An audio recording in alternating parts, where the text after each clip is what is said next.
ভাবুন তো, আপনার সন্তানের স্কুলের টাকা বন্ধ হয়ে গেল কারণ রাজ্য সরকার একটি নতুন প্রকল্পে সই করেনি। এটা কি ন্যায়সঙ্গত, নাকি এটি রাজনৈতিক চাপ তৈরির কৌশল?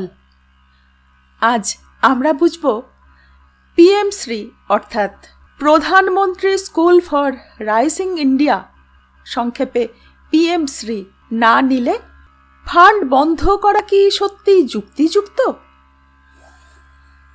নমস্কার, কাকলিজ ওনে আপনাদের সবাইকে স্বাগত।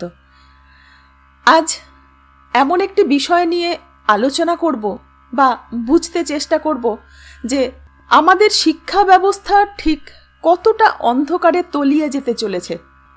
আমরা যারা মধ্যবিত্ত বা একটু উচ্চবিত্ত, তারা সাধারণত সরকারি স্কুলের তোয়াক্কা না করেই প্রাইভেট স্কুলে পড়াই। কিন্তু শুধু আপনার আমার বাচ্চা শিক্ষিত হলো, বাকি সমাজের 90% শিশু অন্ধকারে তলিয়ে গেল, সেই সমাজকে নিয়ে আপনি ঠিক কোথায় পৌঁছতে চাইছেন? আদৌ কোথাও পৌঁছানো সম্ভব? তাই চলুন একটু জেনে নিই আমরা ঠিক কোথায় দাঁড়িয়ে আছি।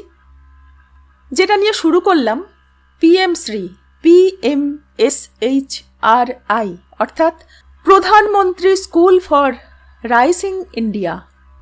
এটা হলো কেন্দ্র সরকারের একটি প্রকল্প, যার লক্ষ্য সরকারি স্কুলগুলোকে মডেল স্কুল বানানো। কিন্তু পশ্চিমবঙ্গ সহ কিছু রাজ্য এই প্রকল্পে সই করেনি। এর ফলস্বরূপ কেন্দ্র সমগ্র শিক্ষার অর্থ এবারে দেয়নি, 2024-25-এ দেয়নি। প্রশ্ন হলো, একটি প্রকল্প না মানলে কি মৌলিক শিক্ষা ফান্ড বন্ধ করা উচিত? এবার একটু জেনে নিই মৌলিক শিক্ষা ফান্ড ব্যাপারটা কি, অর্থাৎ সমগ্র শিক্ষা মিশন। সমগ্র শিক্ষা মিশনের উদ্দেশ্য হলো প্রি প্রাইমারি থেকে সেকেন্ডারি পর্যন্ত শিক্ষা দেওয়া। গ্রাম থেকে শহর, দরিদ্র থেকে প্রান্তিক, সবার জন্য শিক্ষা ব্যবস্থা করা, পরিকাঠামোর উন্নয়ন করা এবং কোয়ালিটি এডুকেশন দেওয়া। এর সঙ্গে বিশেষ সক্ষমতাযুক্ত ছাত্রছাত্রীকে সাহায্য করা। এর 60% অর্থ দেয় কেন্দ্র, 40% অর্থ দেয় রাজ্য। কিন্তু 2024-25-এ যেহেতু রাজ্য পিএম শ্রী গ্রহণ করেনি বা মানতে রাজি না, সেই জন্য এই অর্থ বন্ধ করে দেওয়া হয়েছে। ফলত কি হয়েছে? রাজ্যের স্কুলগুলো অন্ধকারে তলিয়ে যেতে বসেছে, কারণ তারা পরিকাঠামোগত যেসব উন্নয়নগুলো করত সেই সব উন্নয়ন বন্ধ হয়ে রয়েছে।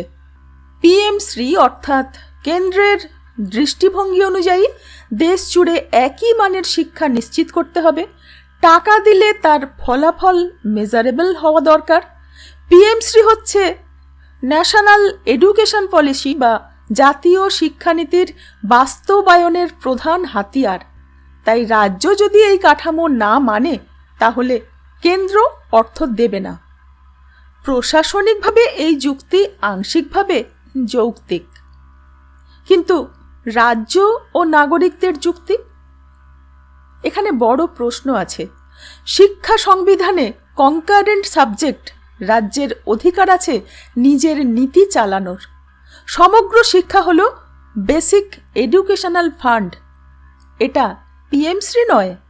ফান্ড বন্ধ হলে ক্ষতিগ্রস্ত হয় ছাত্রছাত্রী ও শিক্ষক। এটা রাজনৈতিক চাপ তৈরির হাতিয়ার বলেও মনে হতে পারে। এই দিক থেকে সিদ্ধান্তটি বিতর্কিত। তাহলে বাস্তব সত্যিটা কি? সত্যিটা মাঝামাঝি, প্রশাসনিকভাবে কিছুটা যুক্তিযুক্ত, কিন্তু গণতান্ত্রিক ফেডারেল কাঠামোর জন্য বিপজ্জনক প্রেসিডেন্ট। শিক্ষার মতো মৌলিক ক্ষেত্রে রাজনৈতিক টানাপোড়েন অনুচিত। ধরুন পিএমশ্রীতে রাজ্য মডেল স্কুল বানাতে চাইছে। মডেল স্কুল মানে সারা ভারতে একই মডেলে শিক্ষাদান, পরিকাঠামো এবং তার অন্যান্য উন্নতি। কিন্তু আমাদের পশ্চিমবঙ্গের মতো রাজ্যে, যেখানে শিক্ষাটাই একটা প্রহসনে পরিণত হয়েছে, যেখানে বেশিরভাগ ছাত্রছাত্রীর স্কুল যাওয়াটাই একটা বিলাসিতা হয়ে দাঁড়ায়, সেখানে এই মডেল স্কুলের কতটা গ্রহণযোগ্যতা আছে? আপনার মত কি? ফান্ড কি শর্ত সাপেক্ষ হওয়া উচিত, নাকি শিক্ষা রাজনীতির ঊর্ধ্বে থাকা দরকার? মন্তব্যে আপনার মত জানাবেন, কারণ আপনার মতই তো আগামী ভবিষ্যৎ তৈরি করবে।